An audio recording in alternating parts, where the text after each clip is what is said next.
Assalamualaikum warahmatullahi wabarakatuh. Bismillahirrahmanirrahim. Alhamdulillahirabbil alamin. Wa bihi nasta'in ala umuri dunya waddin. Wassalatu wassalamu ala asyrafil anbiya wal mursalin wa ala alihi wa sahbihi wa man sara ala nahjihi bi ihsanin ila yaumidin wa ba'd. Allahumma inna nas'aluka ilman nafi'a wa na'udzubika min ilmin la yanfa'. Allahumma 'allimna ma yanfa'una wanfa'na bima 'allamtana. Allahumma aslih lana umuruna kullaha wa aslih wulata umurina wa aslih umura sya'bina ya rabbal alamin. Alhamdulillah, kita panjatkan puji dan syukur kita kepada Allah Subhanahu wa taala atas segala nikmat dan karunia Allah berikan kepada kita. Sebagaimana salawat dan salam semoga tercurah kepada Rasulullah alaihi salatu wassalam beserta para keluarga, para sahabat dan orang-orang yang istiqomah berjalan di bawah naungan sunnah beliau sampai hari kiamat kelak. Dan kita meminta kepada Allah Subhanahu wa taala dengan nama-nama yang husna dan sifat-sifat yang maha mulia, Allah berikan kita ilmu yang bermanfaat, Allah lindungi kita dari ilmu yang tidak bermanfaat, kita mendapatkan hikmah dari majelis ini, dan Allah perbaiki urusan kita, urusan pemimpin-pemimpin kita, urusan bangsa dan rakyat kita, amin ya rabbal alamin. Dan semoga Allah jaga bangsa ini dari segala keburukan dan makar, amin ya rabbal alamin. Materi kita yang diamanati kepada kami adalah tentang move on, tentang kegagalan. Dan saya sudah 5 menit berdiri di hadapan antum semua, atau duduk ya di hadapan antum semua. Dan kesimpulan saya, temanya cocok dengan wajah-wajah antum. Ini wajah-wajah orang gagal. Yang tersinggung coba angkat tangan. Yang angkat tangan semakin menjelaskan bahwa dia gagal. Gagal mengontrol diri. Dan gak usah khawatir, karena yang bicara pun juga muka orang gagal. Dan gagal tidak bisa dipisahkan dalam kehidupan sehari-hari. Tapi antum terima gak sih dikatakan wajah orang yang banyak mengalami kegagalan hidup? Enggak? Hah? Yang gak terima coba angkat tangan. Yang gak terima. Saya mau tanya, siapa yang tidak pernah gagal ketika belajar bahasa Indonesia? Ketika belajar mother tongue, bahasa ibunya gak pernah gagal. Begitu lahir langsung cium tangan, terima kasih Bu, gitu. Nggak ada. Kita gagal puluhan kali, bahkan ratusan dan ribuan kali dalam mempelajari bahasa ibu kita. Yang nggak pernah gagal ketika berjalan, ada. Lahiran, langsung berdiri, langsung jalan, langsung cium tangan dokter kandungan, bilang makasih dok, engkau telah bantu ibu saya melahirkan saya, dan sebelumnya ibunya dulu, lalu big hug sama ibunya, gak ada.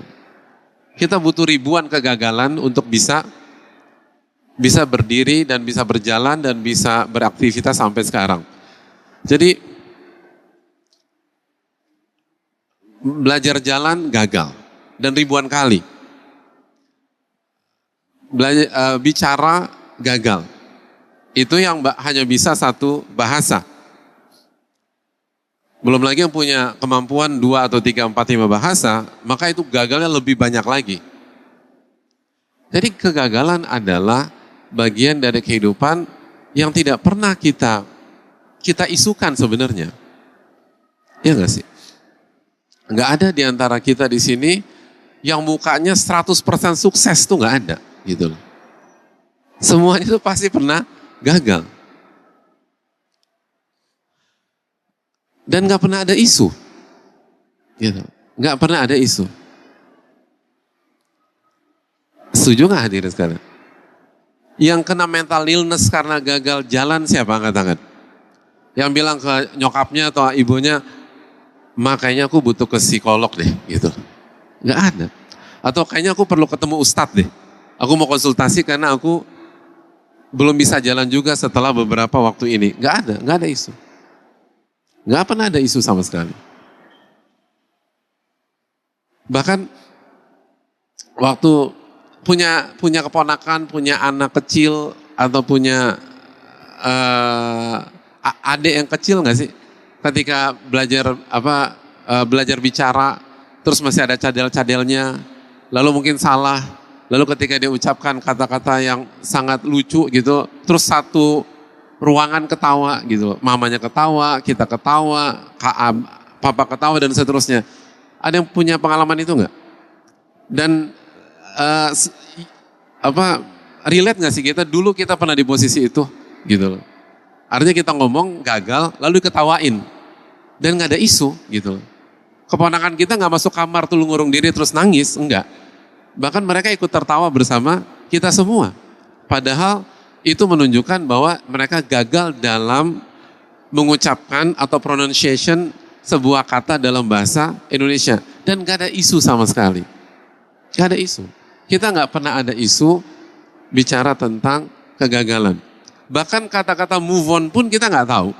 Gitu. Karena itu sudah sesuai fitrah, sudah berjalan sebagaimana semestinya. Gagal, bangkit, coba lagi. Gagal, bangkit, coba lagi. Gagal, bangkit, coba lagi. Justru saya mau tanya sama jamaah sekalian dan sama Reda nih mumpung ada. Jadi semenjak kapan sih kita butuh kata move on? Dan sejak kapan kita butuh momen untuk butuh waktu untuk sendiri atau butuh healing? Lalu abis itu kita declare ya gue udah move on dari masalah ini. Silakan dijawab. Jadi sejak kapan? Karena ini bukan hal baru gitu loh. Kita nggak pernah punya isu tentang kegagalan pada awalnya, nggak ada isu. Semuanya nggak ada isu. Siapa yang begitu makan pertama kali di meja makan langsung berhasil? Nggak ada, semua berantakan. Bahkan bukan hanya meja makan berantakan, meja bapak kita berantakan, gitu. Meja ruang tamu berantakan. Dan kita nggak pernah terpuruk, kita nggak pernah jatuh, kita nggak pernah terpukul. Jadi kalau kita, ini perlu penting. Jadi sebelum kita bicara macam-macam, sebelum kita bicara obatnya, tegakkan diagnosa. Jadi semenjak kapan sebenarnya kita punya masalah dengan situasi yang bernama kegagalan? Kapan kira-kira pertama kali? Tapi mungkin punya pengalaman nggak, Red? Sejak kapan sih kita terpukul ketika kita gagal? Apa? Waktu kamu usia sebulan atau 2 bulan atau setahun, kan kamu ngelihat semua sekeliling kamu itu bisa jalan. Yang selevel, seumuran setahun.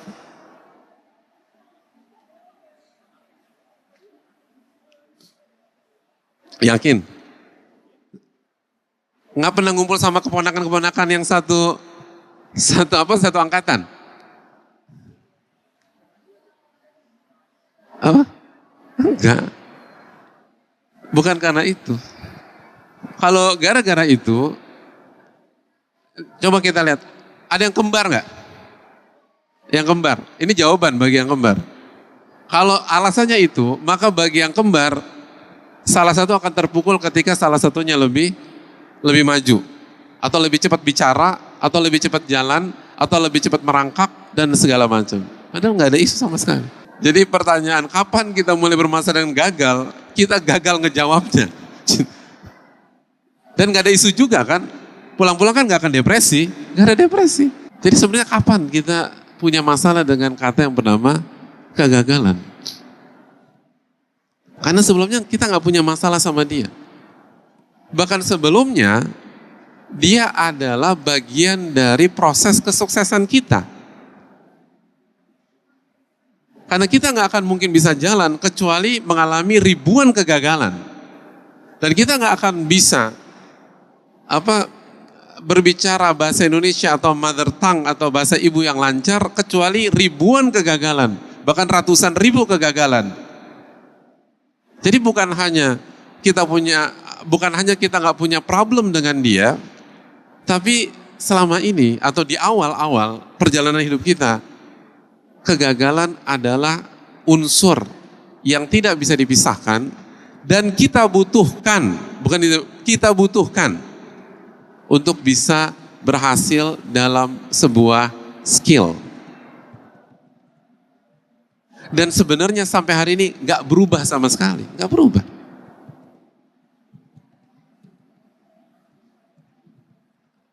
Siapa yang sudah alih hobi jadi terpedal-pedalnya di sini? Saya lihat ada lawan pedal. Langsung jago? Enggak. Kapan kita jago? Setelah kita punya salah satu unsur yang namanya gagal. Gagal servis, gagal mukul, dan seterusnya. Lalu coba lagi, lalu jago pedal. Enggak ada isu sama sekali. Jadi pertanyaannya simpel. Jadi semenjak kapan kita punya masalah dengan kata yang bernama kegagalan?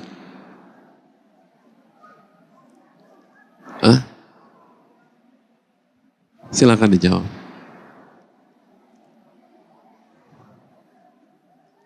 Ada yang mau menjawab? Tapi kalau saya salah tolong direkoreksi ya. Tadi kita sepakat, buka gagal kita sepakat. Belajar jalan gagal ribuan bahkan ratusan ribu kali kita sepakat. Belajar bicara atau proses bicara kita gagal ratusan ribu kali kita sepakat. Dan kita sepakat kita nggak stres, kita nggak terpuruk, kita nggak butuh healing. Nggak ada bayi minta ke Jepang atau ke Korea atau ke Kapadokia untuk healing karena dia gagal dalam beberapa kali proses bicara. Nggak, no issue. Tapi kenapa ketika kita sudah dewasa, hanya satu kali gagal, lalu kita terpuruk. Baru lahirlah kata dengan nama move on. Dulu kita nggak ada move on, karena semua mengalir begitu aja. Oke, ada yang mau bicara? Ada? Oke. Apa? Takut apa? Tanggung jawab dan konsekuensi. Benar gitu. Tanggung jawab dan konsekuensi.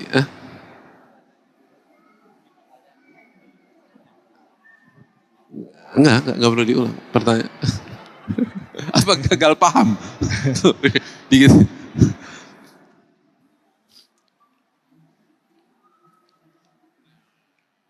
Coba kita renungkan ya. Salah satu alasannya ketika kita telah terkontaminasi dengan hubu dunia. Hubu dunia. Karena kata Ibnul Qayyim, sumber dari kesedihan, keterpuruk, keresahan, kegalauan adalah hubu dunia. Ketika kita gagal dalam berjalan, siapa yang hubu dunia? Gak ada. Bukan karena hadirin merekomendasi diri sendiri, tapi Nabi SAW bersabda, kullu mauludin yuladu alal fitrah. Setiap bayi yang lahir di atas fitrah. Lahir di atas tauhid. Lahir dengan orientasi yang benar, dengan jiwa yang bersih. Baru setelah itu terkontaminasi. Fa'abawahu yuhawidanihi, au yunasiranihi, au yumajisanihi. Lalu orang tua dan lingkungannya yang membuat dia Nasrani, Majusi, Yahudi. Nasrani, Yahudi, dan Majusi itu. Dulu kita nggak terkontaminasi dunia. Waktu hadirin belajar bicara atau belajar jalan, dikasih $100, diapain? Ditabung, dilecek-lecek dan disobek. Habis itu apa? Ketawa.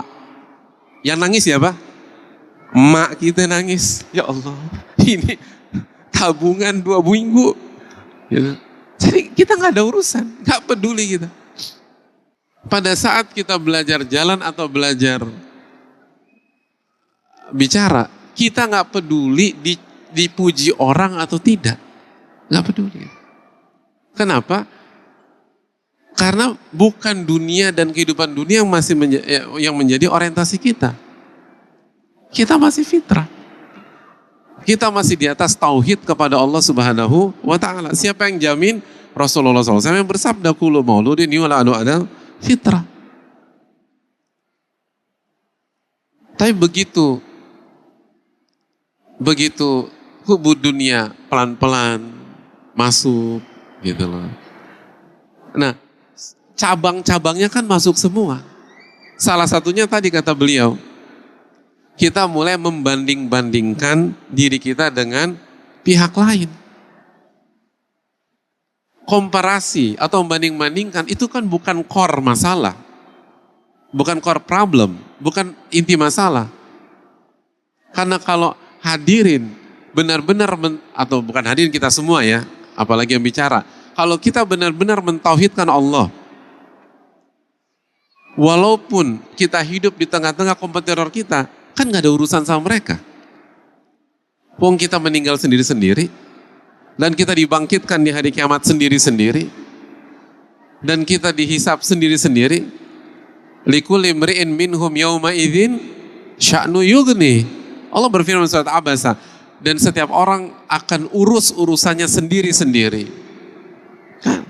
Orang yang ahli akhirat, yang orientasinya mencari wajah Allah Subhanahu wa taala dan orientasinya menuju kampung akhirat, nggak ada isu, walaupun dibandingkan, walaupun dikomparasikan, walaupun dikatakan dia lebih baik daripada kamu, dia lebih hebat daripada kamu, nggak ada isu. Karena tujuan kita bukan untuk cari panggung dunia, bukan mencari validasi dunia, bukan mencari reward dan komplement dari ahli dunia. Makanya ulama mengatakan tentang orang yang ikhlas itu yastawi indahul al-madahu wadh-dham. Orang yang baginya gak ada bedanya antara dipuji dan dicela. Itu hal penting.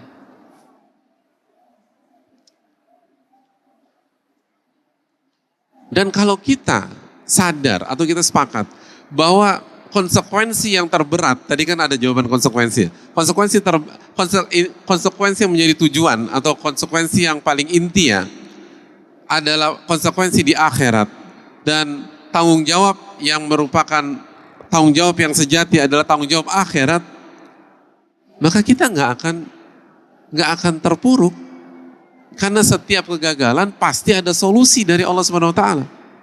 Allah berfirman dalam surat Az-Zumar, la taqnatu min rahmatillah, jangan pernah putus asa dari rahmat Allah. Innallaha yaghfiru dzunuba jami'a. Allah mengampuni dosa-dosa Anda semua selama Anda bertaubat. Semua yang membuat kita terpukul dan kita berpikir kayaknya gue butuh move on dengan interpretasi pada hari ini, kan ketika kita merasa pintu sudah tertutup dan kita harus buka lembaran baru. Sedangkan konsep akhirat, begitu Anda melakukan kesalahan sefatal apapun, pintu Allah gak pernah tertutup, kecuali nyawa sudah ada di kerongkongan atau matahari terbit dari barat. Maka selama itulah ada harapan, dan kita gak akan terpukul dengan kegagalan, karena di setiap kegagalan selalu ada harapan. Dan itulah indahnya ahli tauhid. Setiap ada kegagalan, di waktu itu yang ada harapan. Di situ, di mana ada kesulitan, di situ ada kemudahan. Inna ma'al usri yusra, fa inna ma'al usri yusra. Dengan bersama satu kesulitan ada lebih dari satu kemudahan. Bersama satu kesulitan ada lebih dari satu kemudahan. Maka kita gak akan masuk ke dalam lingkaran syaitan yang dikhawatirkan pada hari ini. Jadi sekali lagi, ternyata yang menjadi masalah adalah disorientasi hidup. Yang awalnya kita harusnya mentauhidkan Allah Subhanahu wa taala dan menjadi akhirat sebagai tujuan, lalu bergeser menjadi ahli dunia dan dunia menjadi tujuan kita, Atau kalaupun belum sampai stadium seperti itu, tapi virus-virus itu sudah masuk ke dalam hati kita. Maka yang terjadi, kita akan rapuh, kita akan lemah, dan kita akan fragile, dan gampang sekali terpukul karena sebuah kegagalan. Makanya ketika Allah Subhanahu wa Ta'ala berfirman tentang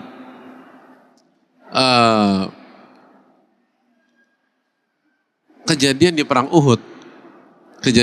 Uhud, ya ketika kemenangan udah di depan mata, ternyata gagal diraih, itu kan gemesin banget gitu loh. Itu kemenangan benar-benar di depan mata, dan itu karena kesalahan internal, bukan kesalahan Nabi SAW, tapi kesalahan atau miss dari pasukan pemanah. Jadi keberhasilan di depan mata gagal diraih dan karena blunder internal. Pernah ngalamin gitu gak sih? Gitu. Nggak pernah ya? Ngincer akhwat tinggal selangkah lagi gitu loh. Tapi karena kita salah jawab ketika bicara berhadapan dengan bapaknya, dan itu kesalahan kita. Atau kita terlalu grogi atau salah ini, kata bapaknya, cari calon lain. Akhirnya kita gagal dapat wanita yang kita inginkan. Oh, itu sakitnya di mana? Oh, di semua tubuh hadirin. Di mana-mana itu sakit. Baru itu bisa terpukul. Dan move on dari situ tuh lambat. Dan butuh proses lama.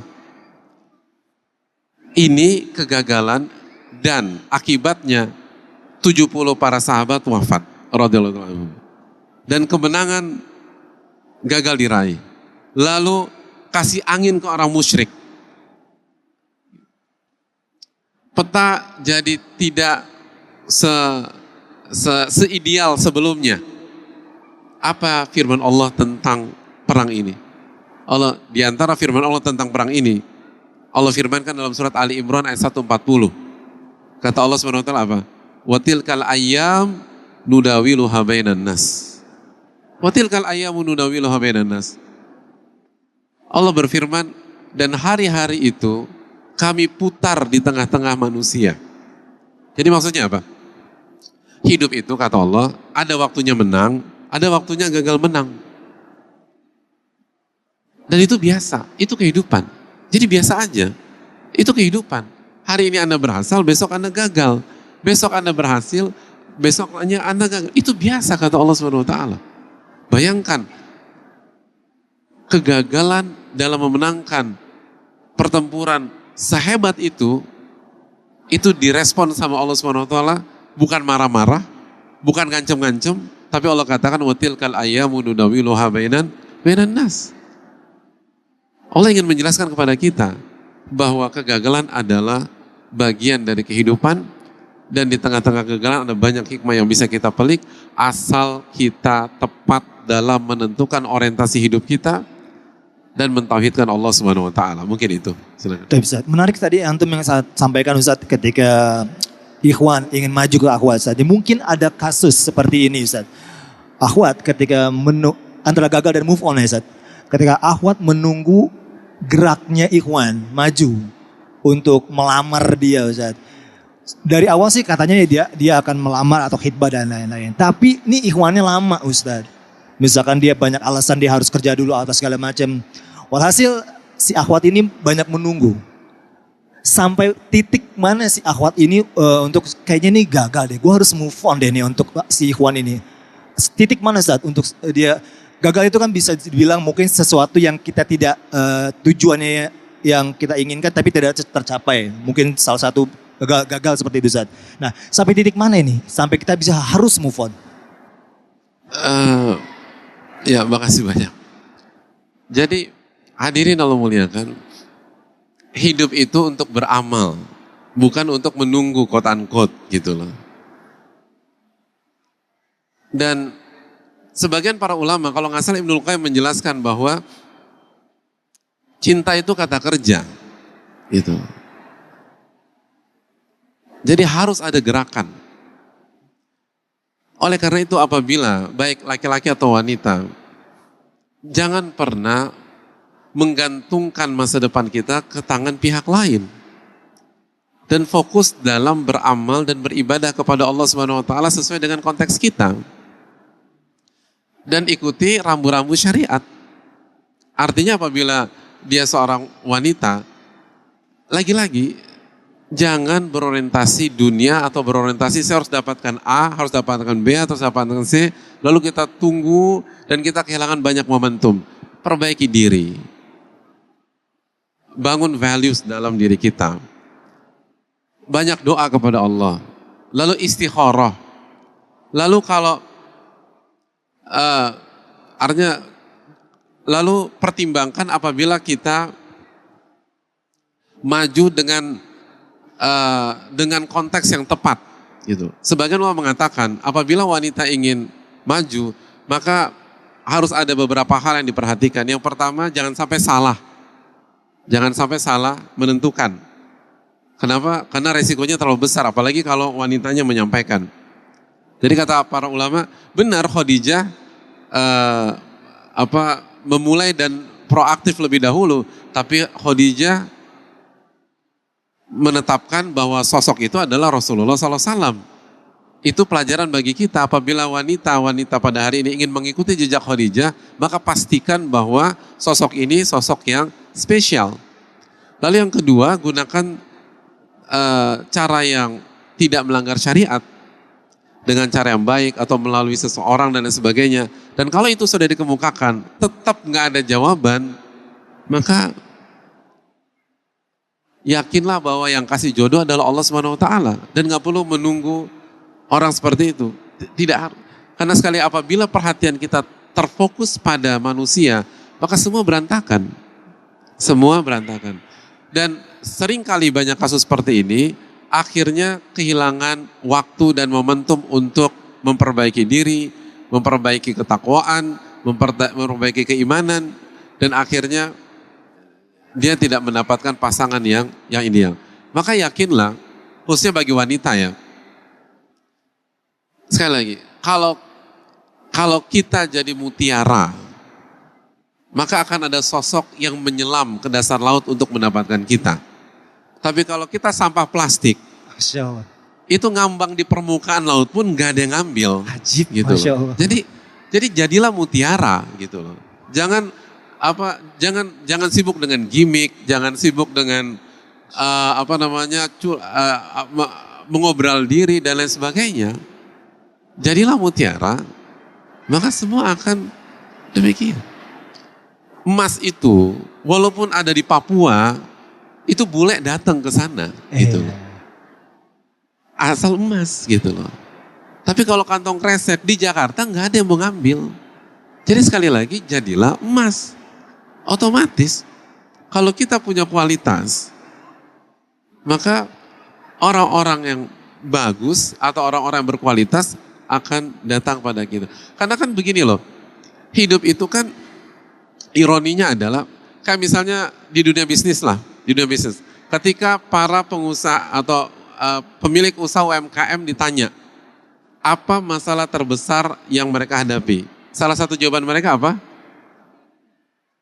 SDM, employees dan seterusnya. Lalu nanti ditanya fresh graduated, masalah terbesar kalian tuh apa sih? Jawabannya, lapangan pekerjaan. Jadi hidup tuh demikian. Hidup itu demikian. Tapi kalau kita telusuri, yang dimaksud oleh pengusaha itu apa sih? Apakah sekedar orang gitu loh? Enggak kan. Yang dimaksud kesulitan mencari SDM yang berkualitas gitu. Artinya bahwa setiap orang yang berkualitas pasti ada demand. Selalu demikian. Nggak usah khawatir. Itu udah sunnatullah. Kalau Anda berkualitas, pasti ada demand. Tapi kalau Anda nggak berkualitas, market yang dianggap demand ternyata nggak memilih Anda. Maka jadilah sosok yang berkualitas. Wallahu ta'ala. Jadi teman-teman jadi penyelam mutiara ya di sini ya. Mutiaranya banyak di belakang insya Allah. Ustaz mungkin waktu juga kurang lebih 15 menit lagi kita siap-siap untuk maghrib. Satu pertanyaan Ustaz. Bagi teman-teman kita, nasihat bagi kita semua termasuk saya pribadi sangat membutuhkan nasihat ini. Teman-teman yang hijrah yang mungkin khawatir dengan dosa yang terus kita lakukan Ustaz. Khawatir hijrah yang gagal Ustaz. Kita ketahui, kita sadar bahwa kulubannya ada khotok, kita sepasti melakukan kesalahan. Berusaha bertobat, gagal lagi. Tolong nasihatnya Ustaz. Ya terima kasih atas pertanyaan. Yang pertama, teman-teman yang Allah muliakan, jujur kepada Allah. Intas dukila yasduka. Jika Anda jujur kepada Allah, Allah akan wujudkan cita-cita Anda. Itu sabda Rasulullah SAW. Dan jujur kepada Allah dijelaskan para ulama bermakna 3 hal. Yang pertama, lillah, karena Allah. Jadi usahakan kalau melakukan sesuatu itu ikhlas kepada Allah Subhanahu wa taala. Lalu yang kedua, billah. Setiap melakukan sesuatu minta tolong dulu kepada Allah. Lalu yang ketiga, fillah. Berusaha on track, berusaha di atas agama Allah Subhanahu wa taala, do's and don'ts-nya diperhatikan. Berusaha. Begitu ada kesalahan, istighfar, tobat. Ada kesalahan, istighfar, tobat, dan begitu seterusnya. Tapi berusaha jujur dulu lah. Berusaha jujur. Itu yang pertama. Yang kedua, jadilah pelari maraton gitu loh. Jadilah pelari maraton. Jangan jadi sprinter. Jangan jadi sprinter. Kalau kita jadi sprinter, kita akan kehabisan nafas. Jadi jadilah pelari maraton kalau kita ingin istiqomah. Karena istiqomah adalah jalan yang panjang. Jalan yang panjang. Dan butuh waktu. Dan butuh energi. Dan butuh tenaga ekstra. Jadi bertahap. Apa susahnya Allah Subhanahu wa taala menurunkan 30 juz di Gua Hiro? Kan gampang. Allah ala kulli syai'in qadir. Allah Maha mampu melakukan segala sesuatu. Tapi kenapa hanya 5 ayat? Jadi bukan satu surat Al-Alaq, hanya 5 ayat. Iqra bismi rabbikal ladzi khalaq dan seterusnya. Itu kan pesan bagi kita bahwa semua butuh bertahap. Semua butuh waktu gitu. Semua butuh waktu. Nggak bisa merubah telapak tangan. Sebagian pihak, kenapa mereka gagal istiqomah? Karena mereka memaksakan diri dan ingin terburu-buru dan tergesa-gesa. Padahal sekali lagi Allah Subhanahu wa taala ketika merespon nyinyiran orang-orang kafir dalam surat Al-Furqan ayat 32, ketika orang-orang kafir mengatakan waqala alladziina kafaru laula nuzzila 'alaihil qur'anu jumlatan wahidah. Berkata orang-orang kafir, kenapa Al-Quran gak turun sekali aja sebanyak 30 juz? Kenapa kok satu-satu, lalu ada kejadian, turun ayat, ada kejadian, turun ayat. Kenapa gak semuanya aja? Apa kata Allah SWT? Kadzalika linutsabbita bihi fuadak. Dan beginilah cara kami membuat hati engkau kokoh, wahai Muhammad. Jadi beginilah cara kami mengokohkan hatimu. Waratalnahu tartila, dan kami baca Al-Quran dengan pelan-pelan dan tumanina. Jadi sekali lagi, mengokohkan hati itu butuh waktu. Mengokohkan hati agar hati kita solid dalam menghadapi ujian, masalah, itu butuh waktu. Itu yang dikatakan oleh Allah Subhanahu wa taala. Makanya turun berangsur-angsur. Itu hal penting. Lalu yang ketiga, lagi-lagi kita butuh teman dan lingkungan. Lingkungan itu penting. Teman penting, sahabat itu penting. Jangan sendirian gitu loh. Jangan sendirian. Sunnah pada saat safar saja itu jangan sendirian. Padahal safar cuma beberapa. Safar mungkin 1 hari atau 2 hari atau 3 hari atau 4 hari. Itu sunnahnya. Anda jangan pergi sendirian. Bagaimana dengan perjalanan hidup yang masih panjang? Dengan prediksi kita ya, kecuali Allah takdirkan lain. Butuh teman yang soleh dan soleha. Kata para ulama, almaru ibnu bi'ati, seseorang itu anak dari lingkungannya. Seseorang itu anak dari lingkungannya. Dan Nabi SAW bersabda, almaru ala dini khalili, seseorang itu di atas agama sahabatnya. Dan lihat bagaimana Nabi SAW membangun lingkungan yang kondusif, yang sehat di kota Madinah. Masalah lingkungan dan masalah persahabatan dan pertemanan itu baik. Dan semampu kita gitu loh. Kalau kita baru bisa dapat sahabat soleh 1 orang, 1 orang aja. Kalau kita bisa dapat 2, 2. Kalau dapat 3, 3. Dan ini kaidah sosial gitu loh. Kaidah sosial itu demikian. Makanya kan dalam salah satu kaidah sosial kan ada istilah it takes a village to raise a child. Anda butuh satu kampung untuk mencetak anak yang hebat gitu. Untuk mencetak anak yang hebat, nggak cukup hanya punya dua orang tua yang hebat. Karena kalau dua orang tua jago nih, tapi cuma punya anak satu tunggal, dia nggak akan pernah belajar jadi kakak gitu. Dia nggak akan pernah belajar jadi adik yang baik. Dia nggak akan pernah belajar jadi teman. Dia nggak akan pernah belajar ngadepin orang zolim. Gimana biar anak kita solid? Butuh satu kampung untuk buat dia solid. Jadi sekali lagi pentingnya punya persahabatan yang soleh, punya teman-teman yang soleh, atau bagi akhwat yang soleh untuk membangun hal ini.